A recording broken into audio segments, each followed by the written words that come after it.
first, you can imagine this is somehow, you could think of this as a regularization. And it's a regularization that is emerging implicitly just from the fact of reducing the gradient descent optimization. Yes, please. Is the statement hold for other norms? Right, I'm gonna get to that. Great question. Right. So the question was, does this depend on the norm, or does this hold also for other norms? Exactly, and it does. Right, so there is nothing special about the L2 norm, and the one thing that is special about the L2 norm in this particular statement is the way in which we are doing the gradient descent optimization. So yeah, I'm gonna say a few more words about that, but essentially when you're doing gradient descent, you are already implicitly picking a metric. The metric that you pick for that is tacitly just the Euclidean metric.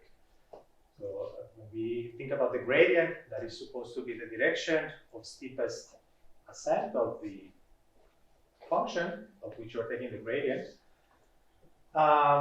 Yeah, but if we don't specify that further, we mean that's the Euclidean metric.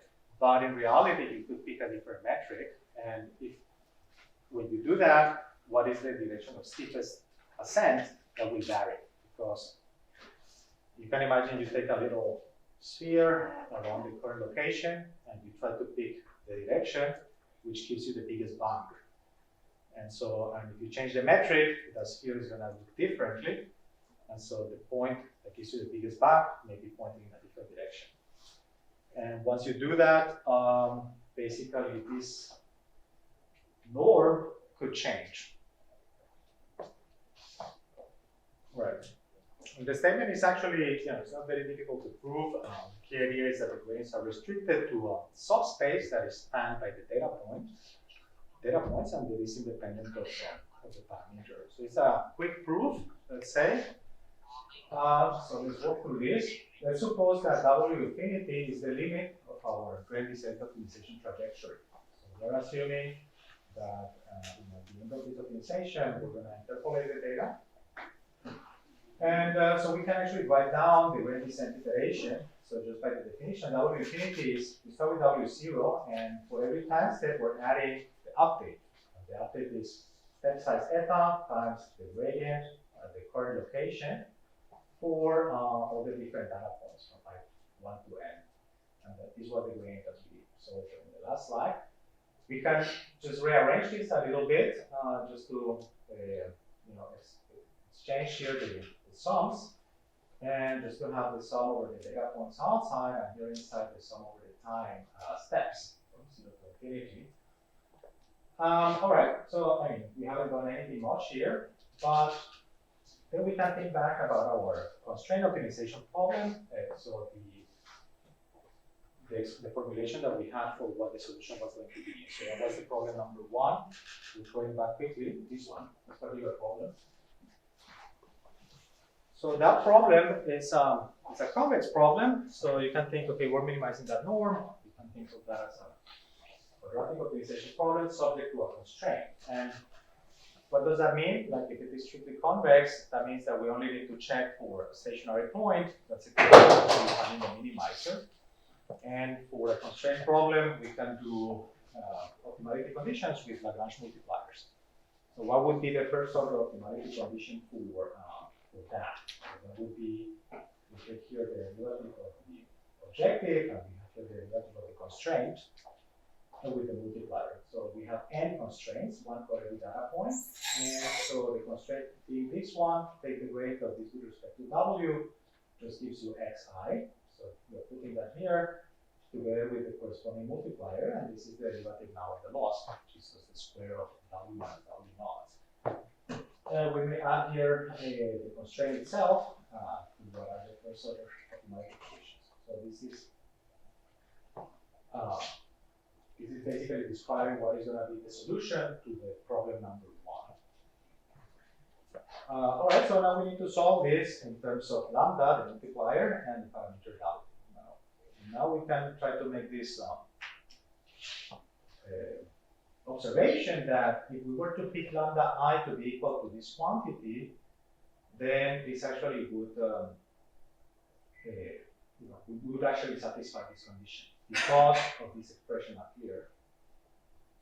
So you just compare this expression to this one, and the purpose for rearranging this was to see that the second part, we can interpret that as being lambda I. And then these two expressions actually match up with each other, and this is telling us that that solution that we have for this first order optimality condition is the same point that we obtained here as the limit of our grand descent iteration. And that means that this, W infinity is actually the solution of this constraint optimization problem. So just by first order optimality condition, we conclude that the point that we're choosing is in fact the solution to this problem. Yes, sir. So here, do we need that the loss is strongly convex? Couldn't you get that this minimum norm solution by using the same proof, just using the fact that the loss is zero if and only if the y is, if the predicted y is equal to the actual y, and the fact that you're traveling in the span of the data? You may be correct. Yes, you may be correct. I mean, I guess.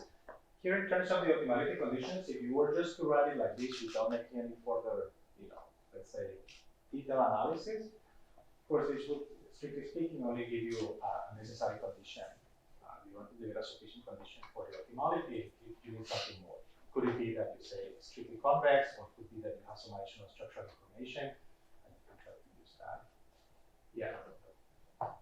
Yeah. So maybe So this is basically a full batch stochastic gradient descent right now. If we modify the argument a little bit, then we just use a mini batch stochastic gradient descent. Can we say with high probability will converge to the minimum norm? Yeah, that's correct. I mean, also for stochastic gradient descent, you can end up obtaining a similar result. It will depend a little bit on the step sizes that you're keeping. Maybe the notion of convergence that you have in mind for the stochastic gradient descent as well.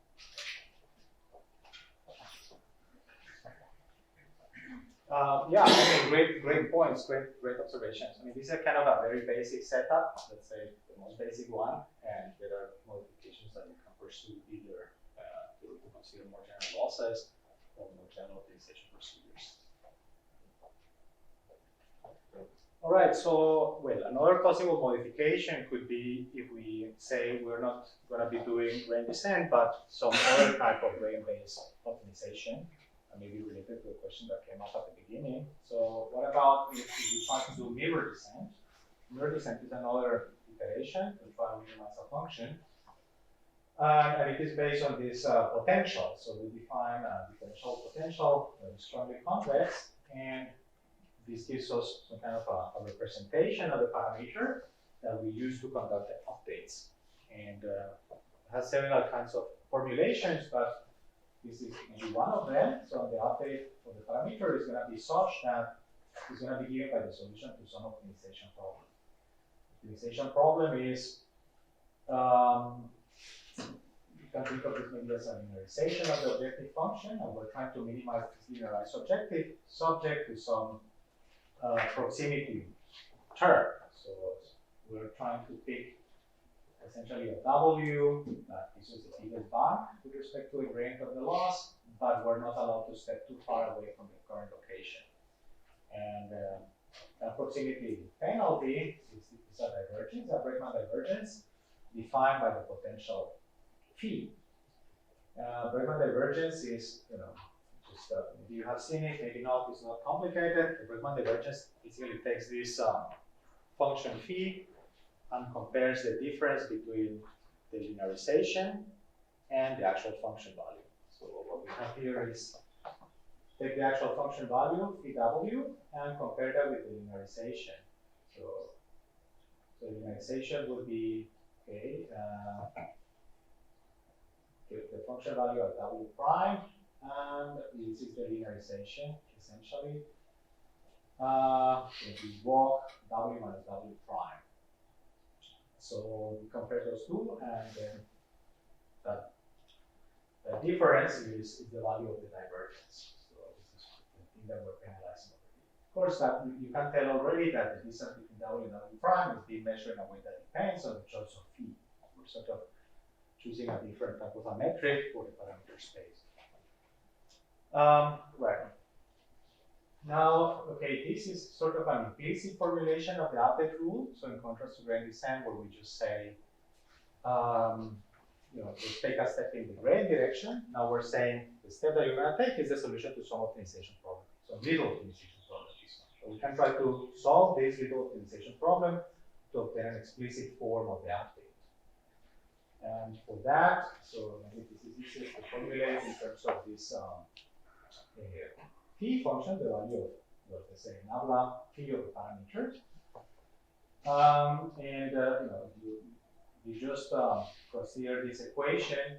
First order optimality condition for this would be, we're trying to minimize with respect to W, right? So just take the gradient with respect to W and equate that to 0 and see what that is. If you do that, you end up with this expression.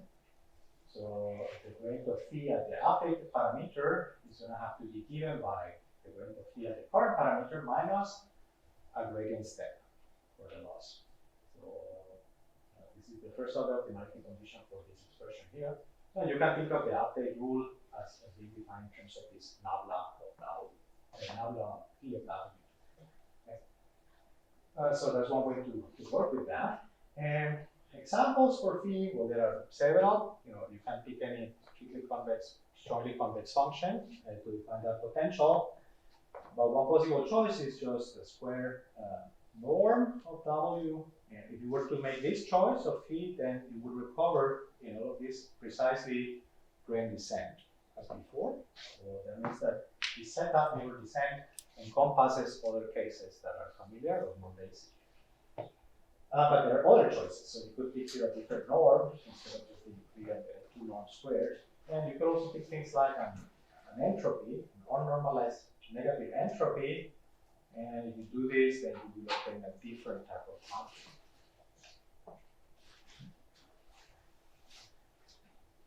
All right, for this, it is possible, much like the question that came up, to obtain a result analogous to the one that I showed you first, where, so we first define our strongly convex potential. We assume that the mirror descent iteration converges to a global minimum with 0 loss. And then we want to say what is the nature of the solution that we obtain. It turns out that is the solution of some constraint optimization problems. Among all the parameters that fit the data, we're going to pick the one that minimizes some distance to the initial parameter, and the distance is measured by the Bregman divergence. So it's quite nice.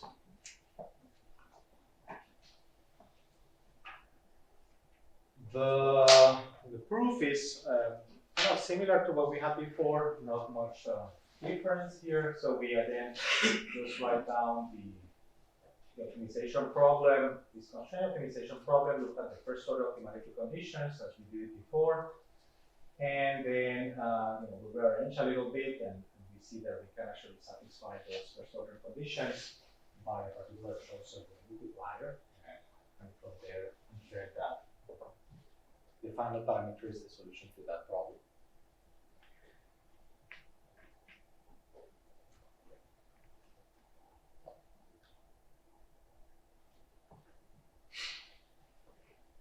What time did we start at? 9:02. Nine? Okay, there is another interesting notion here, and that is that so not only the choice of the optimization procedure, but we could also try and reparameterize a model, and maybe this has a similar effect as to choosing a particular metric. So we change the parameterization of the model. Maybe that is corresponding to choosing the update rule. And there are a couple of examples that can illustrate that in a nice way.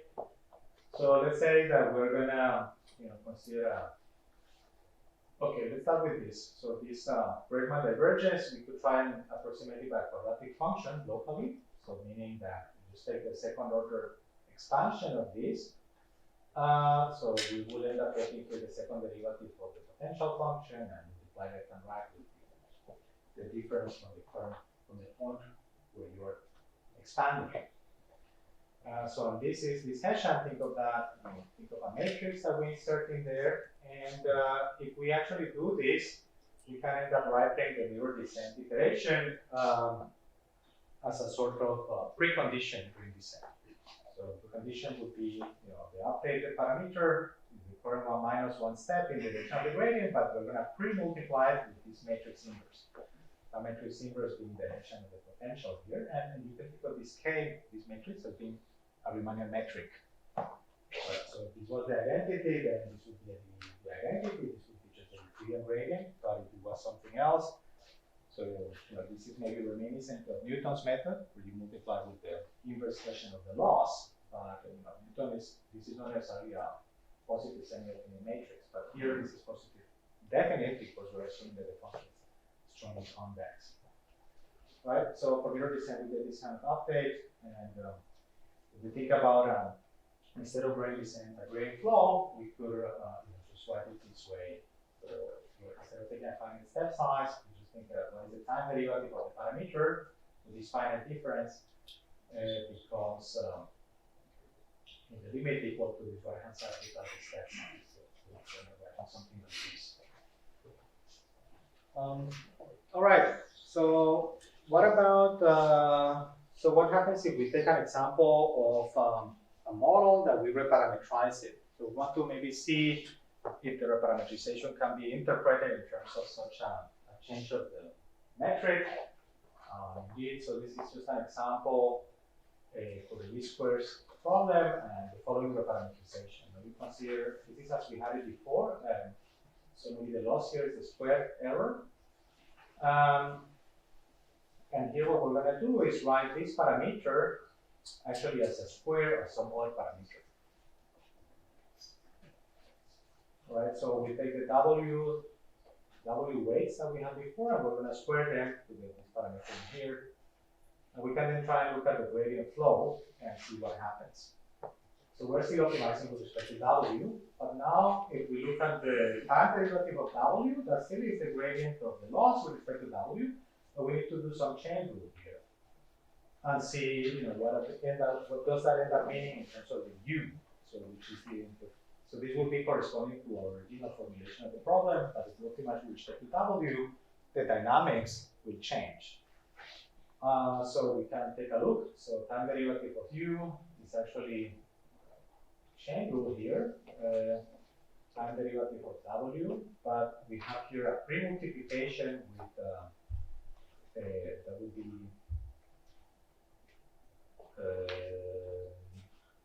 with some matrix that is capturing these parameters, this matrix here. So the derivative of this thing with respect to W is W1, W2, etc. So this is the matrix BW is capturing those elements. So we end up multiplying with that. And now this thing, of course, is the gradient with respect to W of the original loss. And so we open the algebra there, and we end up getting that. So we can interpret this as an update of L as a function of U with respect to U, but we need to multiply that with this matrix DU. So we end up getting a preconditioner somehow that arises purely because of the parametrization together with the chain rule. So that's interesting. In particular, so we can study or take a look at what happens for different choices. Let's say, or if you want to compare this, let's say against this mirror descent, so we were to choose this phi in some particular way, this inverse Hessian, we could end up getting such a matrix, such a preconditioner that du as we had it before. That would happen, for example, here in the case of this unnormalized negative entropy that I showed you before. So therefore, gradient descent with square parametrization would be equivalent to doing mirror descent with this particular potential function. So the unnormalized negative entropy, you use mirror descent with that, that would be equivalent to doing this square parametrization of the model. That's interesting, because then we can also use the implicit bias of mirror descent to conclude about the implicit bias of the model that is reparametrized and we optimize as usual. So particular, if we look at this reparametrized model, then the solution is going to be the point that interpolates the data, but also minimizes this Bergman divergence of the parameter U to the parameter. There are some limiting cases that can be considered and that can be study. Okay, so a similar discussion can be carried out also in more general settings, in particular matrix factorization. This can be of interest in the case of deep linear networks. So deep linear networks, maybe you are trying to do linear regression, but if instead of writing just W times X, you may write W as a product of some other W's. And that's interesting because when we think about deep neural networks, maybe we have a concatenation of maps for a product of such W's, and we want to understand what is the impact that it has to be multiplying those matrices with each other. The basic case would be just this square parametrization, where we have a product of two numbers to represent a single number, but we could do that for a product of matrices. So in that case, the loss might look like this. So we have here actually, it's maybe a slightly different setup here, but nonetheless, so we have here for the parameter, in this case that's X, and we're trying to write it as a product. So you transpose, and one can also start in this setting. It's more complicated than if you had a single coefficient.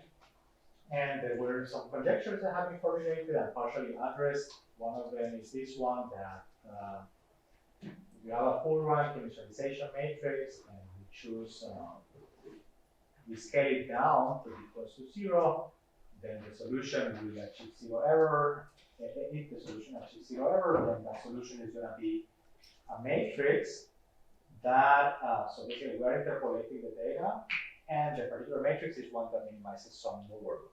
In this case, that would be a nuclear node. So it's from singular values. We're going to minimize over all positive semi-infinite matrices as the interpolated data, and the nuclear node. That kind of result. One can try to go. It's a conjecture, so there has been some development for that. So this conjecture could be proved in some cases.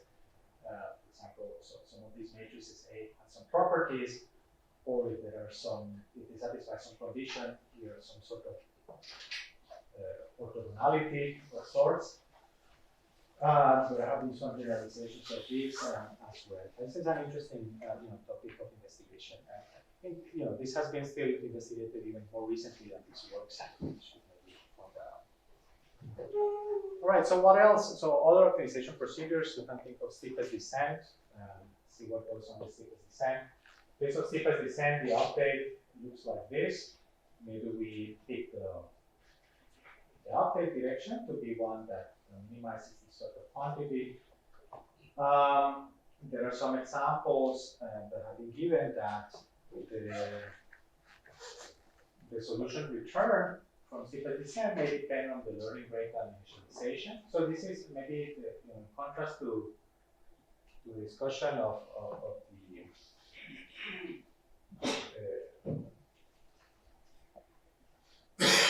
I'm going to say more about that, classification versus regression. But so maybe there is no simple characterization of implicit bias that arises for steepest descent. It's kind of a picture. Maybe in classification problems, gradient descent on linear models will converge to the L2 maximum margin solution if the training data is linearly separable. So this is to give an illustration of what that means. When we have here a point cloud, positive class, negative class, there are many lines that separate these two classes perfectly. And yet, maybe if we run gradient descent optimization, we're going to end up taking a particular hyperplane that separates those two classes. Maybe this hyperplane is going to be the one that achieves the maximum margin. So if that's the case, you could imagine that this is going to generalize better than if you were to pick just some arbitrary solution like this dashed line. It certainly separates the training data perfectly, but the margin is very small. And you can imagine that, and you test data point, could lie over here, and you will be misclassified by that solution. So this, it's illustrating the value of such biases. Right, and for linear classification and gradient descent, just kind of analogous discussion. Okay, binary classification. We have a linear decision boundary. Maybe the decision rule is pick the sign of a linear function. We use an exponential loss. The L would have this particular form. We can investigate the gradient descent iteration. This essentially looks the same as we had previously, just that maybe just a little bit different. Then if the data set is linearly separable, maybe, so one of the things that is different from the previous setup is that this may not attend the minimum at some finite point. So if you scale up some particular parameter, then you will be able to continue increasing this value, right? Like say, for example, if you make your y1 bigger and bigger and bigger, you get the exponential of something that is smaller and smaller and smaller. So this thing is going to asymptote to 0, but it's not necessarily going to be 0. So it's maybe a difference from the setting where we have the square loss. And so, you want to think about the solution, maybe attaining 0 error. To attain 0 error, this thing would need to tend to infinity. So that's only going to be possible if the norm of the parameter goes to infinity. I mean, that's one observation. And therefore, if you want to argue or say something about first order optimality conditions, that's something that will make sense only if we talk about the direction rather than the parameter itself. Maybe we need to talk about the direction. Because the scaling, we have already a solution, we scale it up, that will decrease the loss further. So therefore, we're going to think about the limit direction. There's a result like that says that the data is linearly separable, and we pick a suitable learning rate. And for any starting point, actually this direction will converge to the unique solution of some optimization problem. In this case, the support vector machine problem or the max margin solution. It looks like this. So we're going to have here a constraint on the norm, but we're going to have here the a requirement of minimizing the error. It's a reformulation of this that I should have put somewhere. But it's essentially telling us that we get a max margin solution. All right, so similar results for steepest descent. We're going to get something like that for any norm. So we get a similar formulation, but we can substitute here the norm. It's kind of interesting. As a matter of fact, or interestingly, these kind of results, you can also try to obtain them for a deep matrix optimization if you reparameterize the model. In the case of the standard range descent, people could show that you're still going to get the max margin classifier as the, let's say, solution of range descent optimization. But if you now change this to some mirror descent, then that case is actually not yet studied, which is interesting. All right, so then, deep linear models, deep linear networks can be regarded as parameterizations of linear models, and as we already discussed, so this can have an impact. But if we do range descent with a network that doesn't have bottlenecks, but all the matrices are kind of sufficiently big, then we're going to get the max margin solution. This has also been studied for some convolutional networks, and in that case, there is a particular penalty that comes out as the implicit bias, and defined as in terms of some Fourier transform. Right. So these impacts, this illustrates the role of the network architecture. Maybe we still have the same representational power, but once we parameterize, we pick a different architecture to represent those functions. The result of the optimization procedure will be different. We will have different biases and different behavior. So one of the pictures that we have in mind for neural networks is not that we use neural networks because they are universal approximators, but because they instantiate certain preferences on what the solutions are going to be. So they can give you everything and anything you want, but that's not the point. The point is that they will create certain preferences that are, as far as empirical observations go, beneficial. Do you have a comment? Well, I was going to ask about just like for the case of deep networks here, most of these depend on assuming the network converges to global minimum. So like I know that for the linear case, you get this max margin thing, like the convergence is part of the proof. So most of this convergence assumed that you just get implicit bias from this. That's correct. Yes, that's true. I mean, it's an excellent point. So you saw that the discussion that I have presented is based on first order optimality conditions, assuming that you have converged to a minimizer of the loss. But actually proving that you can converge to a minimizer of the loss is a separate and important and difficult problem in general. So for that, there has been a lot of progress. but not in all cases, and in particular in the case of deep neural networks, this continues to be an interesting problem. Part of the issue with that is that the optimization problem is not convex, so it has a lot of kind of saddles. Even if it has a unique minimum or a well-identified minimum, it's not entirely obvious what path you are taking during the optimization. I might come back to this point in the sense of, you will not necessarily, so there could still be a bias that arises from the fact of what point do you converge to, or do you have local minima? So the architecture still could bias your solution by creating local minima, that you could end up getting as the result of the optimization for some particular initialization. Right, but in the case that, okay, so for the optimization problem, so in the case of, I mentioned it at the very beginning, you have very highly overparameterized networks that are nonlinear, then there is a lot of development for the convergence of optimization to a global minimum. If some of you is interested in that, let me know. We can talk after the session. And you know many of these results, but we can also talk about them. Okay, yes? So, if say the data is not perfectly interpolatable, but we do converge to global minimum loss, all of this still holds, right? We didn't actually use the fact that we were perfectly approximating the data points. Okay, that's a really good point.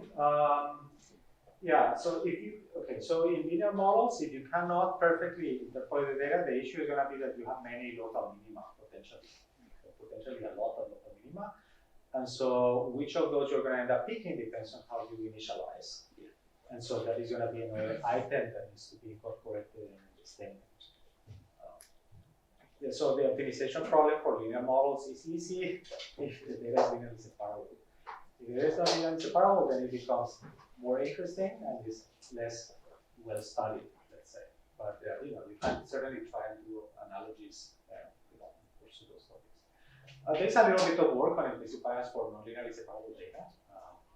By also had a paper on this, so kind of extending this setup to the non-linearly separable case.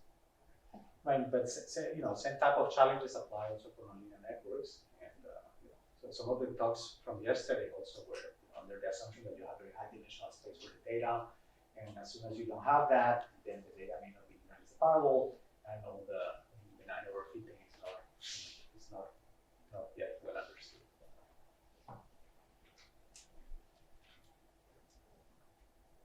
Okay, so I'm going to stop here and continue then after the break.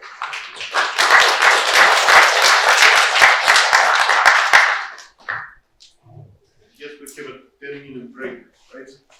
10 minutes, yeah. Yeah, around that. 14. 14. Okay,